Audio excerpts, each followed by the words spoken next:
Hello and welcome to this instruction video for iPico Wiz Build 230. There have been considerable changes under the hood and also some visible changes, so I figured it was time to make a new instruction video and show you all the new features. Now for starters, I've made a small race, a marathon with just one checkpoint. You can see there's a checkpoint on the half marathon. The lap type is set to cumulative, so you get all the additive times. You have a minimum lap time of 55 minutes and a maximum lap time of 2 hours, which is pretty standard, and a lap distance of half marathon. Now, the first thing you'll notice that's different between this version and the previous ones is the search bar at the top. It used to be one big bar, and you could just type in either a bib number or a name, and it would search for you. Now what we did was we split it up so you can search on more than one criteria. For instance, I can say I want all the Turkish people and I would like all the male Turkish people. So this way you can make some lists a lot easier than previous versions. One of the other things you'll notice is at the end there's a sort combo box. It's not really sort, there's some extra features hidden in there.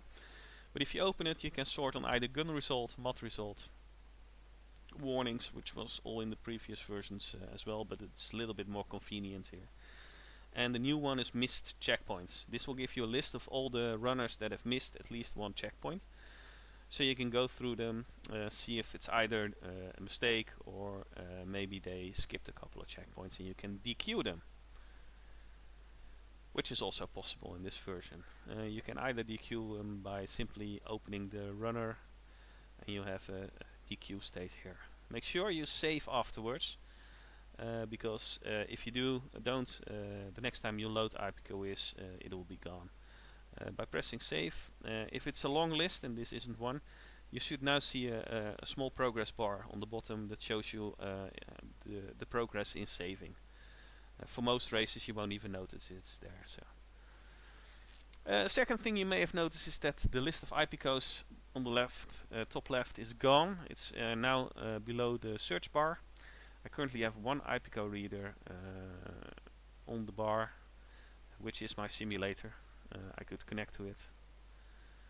It works basically the same as the previous one, but we're not going to use this feature because of the new remote client, which I would like to demo as well.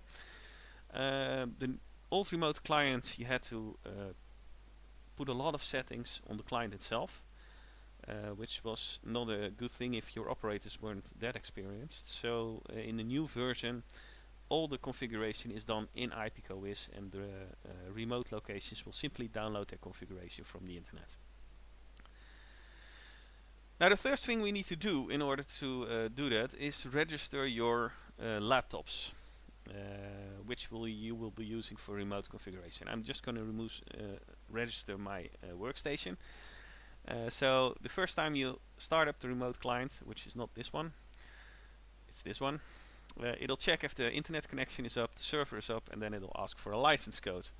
This is the same license code you use for iPico Wiz itself. So you can just put that in, and it'll say not configured, but it is okay. So this way it's now registered. The web server and iPico Wiz knows this computer is available for remote checkpoints. So we can just close this for now. Go back to iPico Wiz. We're going to configure the remote locations, which we can do from the settings panel. And the tab Cloud Server. Now currently it's not on, so we'll just turn it on. And it takes a little while because it has to connect to the cloud server, download all the data. You'll notice it's done once the little 0 changes to another number, in this case 997. Now the first thing I want to do is add an iPico reader, because I don't have any. You press the button. I want to make a really nice panel for this, but I didn't have the time, so I'll just put some text boxes in. Simulator, which is just a name in order for you to make it easy to find it. The type, it can either be Elite, Octal or Light. In this case Elite, because the simulator simulates an Elite. And the IP address, which is localhost. Now you won't see it yet because we haven't created an event yet, which we do with this button. We'll press the button and it'll display, in this case, a nice panel. We'll name the event the same as the event loaded in iPico is. Test run, but you can name it whatever you want. The event date is important because if you do not, iPico will only send and receive data to the remote locations on the date you select. So in this case it's December 13th, so I'll select that, and you can also see your web licenses below that. So save, and you'll notice something changes. First thing first, you have selected the event test run, which is good. This is my computer name, so that's the remote station we have, and this is the readers we currently have available. So I'll add this computer as a remote station for this event. You can see it'll add to this side, and I can add a checkpoint. So this is we'll call it the 21 kilometers. Now you have to be sure that this spelling is exactly the same as the spelling you used. I'll put them side by side in the configuration of your distance. So this needs to be the same as that, including capital letters. So this will not work because the big KM is not the same as the small one. So be aware of that. I tend to use just lower caps for this always, so I know exactly what I have to fill in. Right, now we have the 21 kilometers, and we can add a reader. You can add as many readers as you want. So if you have a checkpoint with 3 readers like we had on the Istanbul Marathon, it's not a problem. It's intended to make a really nice drag and drop interface, but I ran out of time, so currently you just have to fill in the reader ID, which is the green number in front of the reader. In this case I'll put in a 0, and it'll add. Here you can select if you want either all the data, the first scene, the last scene, or the first scene and last scene data. This only works on Elite and Octal readers. The Lite doesn't support this, unfortunately. But it saves you a lot of data, because instead of getting 10 reads when somebody runs over the mud, you only get 1. However, my simulator doesn't support it, so I'll leave it on all for now. Now this comes to the we're coming to the little question about what are web licenses, because this number just decreased when we added an event, and we also see a little number here. So what are those? Well, we have to pay for the web server we are using at this time to store all the data. So we need to create some revenue for that, and we decided to create some sort of licensing structure. This means that you'll get a number of web licenses, and each time you create an event you'll consume one, and for that license you get 2 remote stations, which can have as many checkpoints and as many readers as you want, and the access to the remote display, which we'll demo in another video. So what you see here is the number of web licenses you have left, and this is the number of remote stations you have left. So currently I used one of my 2 remote stations for this event. If I want more, I can add another remote station. I don't have a PC available at the moment, but I could add some. And as soon as this is on 2 of 2, this button will pop up. You can click it and you can create more, and it will be 2 of 4. The web licenses pricing is currently 50 euros per web license, and if you want a yearly subscription, this is also possible. You can ask Dennis at Split Time. He'll give you the details on how that works. You'll basically get unlimited amount of web licenses. I think it's about 250 euros. Right, now we basically configured our arrays, but you have to make sure that you actually save it to the cloud before you do that, otherwise all your data will be gone. Okay, remote configuration was saved, and we should be able to see some we can now set up the event. So we'll close this and we'll go back to our remote client. So this is basically what's running. It's not the remote display, the remote client. So this is basically what's running on the remote checkpoint. We'll start it up. It's the same thing as last time. It'll say, okay, I've got an internet connection, server's up, configuration is okay. But now it'll say, hey, I'm the 21 kilometers checkpoint and these are my readers. And this one is already configured and connected. After a while, it'll just automatically jump to this screen. The operators don't actually have to do anything if they if everything's configured correctly. So you can see this is the checkpoint. If there's more than one checkpoint, there's another row below this. These are the readers that are configured. Same thing, if there's more than one reader, you'll get an extra line. These are the number of tags that have passed the mod. It's just the normal count. If you set it on first scene or last scene, it's basically the number of elite runners. If you put it on first scene and last scene, you'll get 2 tags per runner crossing the mod, so it's the number of tags divided by 2. If you put it on all, you can't really see anything. That's the IP address, and that's basically the configuration. There's a small button here. Should you want to reconnect to the reader, you can press it, it'll disconnect, and after a while it'll reconnect by itself. The program will continuously try to reconnect if the connection isn't there. So even if the reader, if for instance the network cable is pulled out, it will lose connection, plug the network cable back in, it will reconnect by itself, making it as fail-safe as we can make it. Now you'll notice on the bottom left there's a graph showing. This is your connection to the internet. Basically it pings, I think, google.com or something, and this is your response time and the time of all the measuring points. Now what does this tell you? It tells you how good your internet connection is. If the internet connection fails, for instance, for some reason, it'll drop to 0.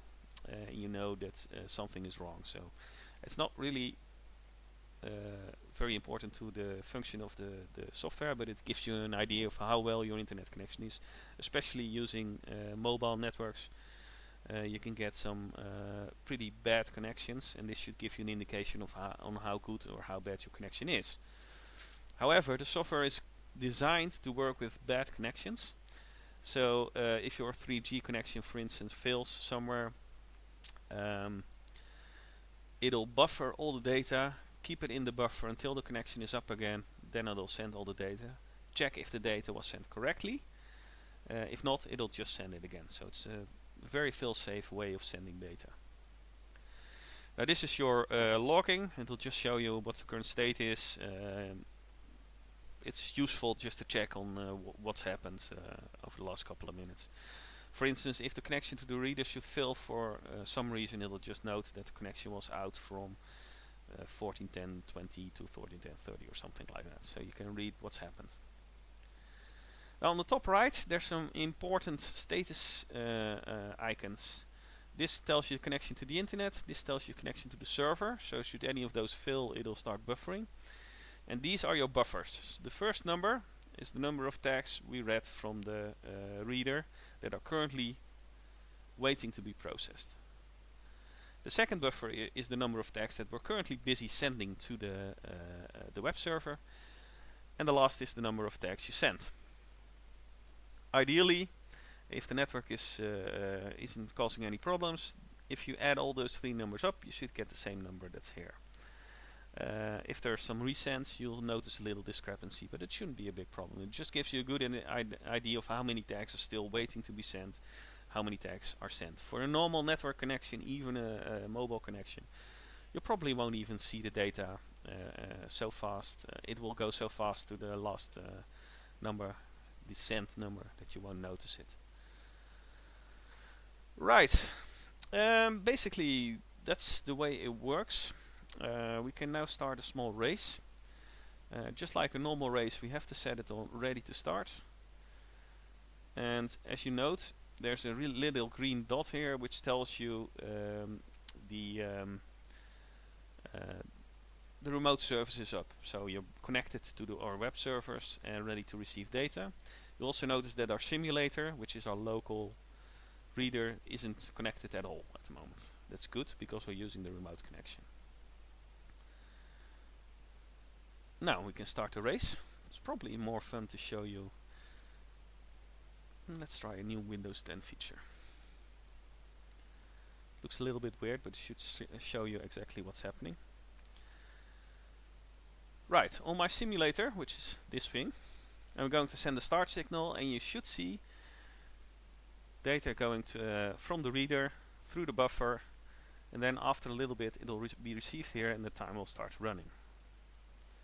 You can see one tag sent through the buffer, sent to the web service, and my run is starting. You'll also notice that it added the checkpoint to the list of checkpoints. So that's done dynamically. As soon as some data is received from a checkpoint, it'll be filled in. Now normally you wouldn't start a marathon from the 21 kilometers point, but it's just a demonstration. So now the run is running. We're keeping the people. We'll just wait a couple of minutes or seconds in order to give it a little bit of time. I'll just make this one a little bit smaller, this one a little bit bigger, so you can see something.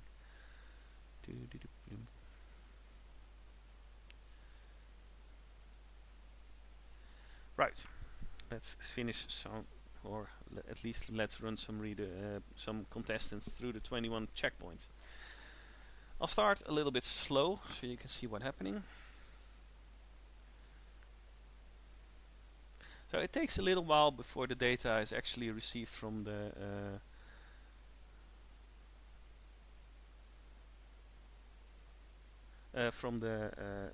web service. You'll also notice that all these people immediately get a icon in front of them that they're too fast, but you won't see anything in the lab. That's because I disabled auto updates for the Istanbul Marathon. I forgot to turn it on for the demo. So as soon as you update, you'll see it fits. So what you see here is that these people have run too fast, which is not really weird, because at 21 kilometers you shouldn't run 1 minute 7 seconds. This time, it's the minimum lap time, 55 minutes, and we're doing it in 1 minute, so we're getting an error, a warning actually. If you want to see all the warnings, you can just select on warnings and you'll get to see everybody who has a warning. So that's basically how the remote station works. Now I could try and finish some readers, but I can't do that. Oops. From this remote station, because it's configured as a 21 kilometers, and no matter how many new tags I send, for instance, I just reset it to the first one, so it'll start sending bib number 1 again. You notice it sends a couple. I'll just send a couple until this one starts filling out. That should be enough. So as you can see, and I'll just update this one quickly, it didn't add. You can see, however,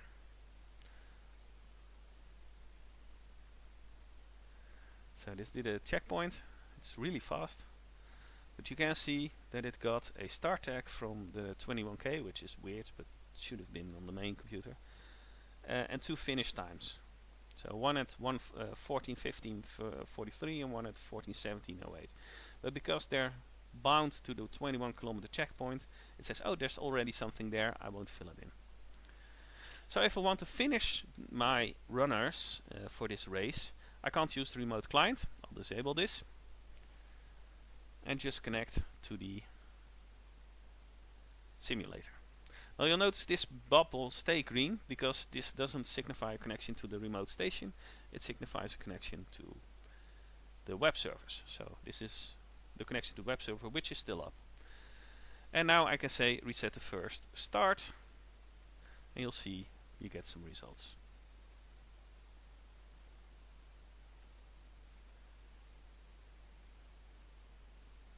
So that's basically how it works. In the next video I'll demonstrate the remote display, which is a program that you can use to show results to, well, for instance, on a big LED screen, or to a speaker, for instance. And it's completely, it doesn't have to be connected to your network, it uses the web server, so you can give him a laptop with a 3G connection or whatever is available, and it'll still get the results basically just as fast as you're getting it here. So thank you. If you have any questions, please feel free to email me on l.dirks@splittime.nl. You can find it on the website as well. And I'll see you again in the next video.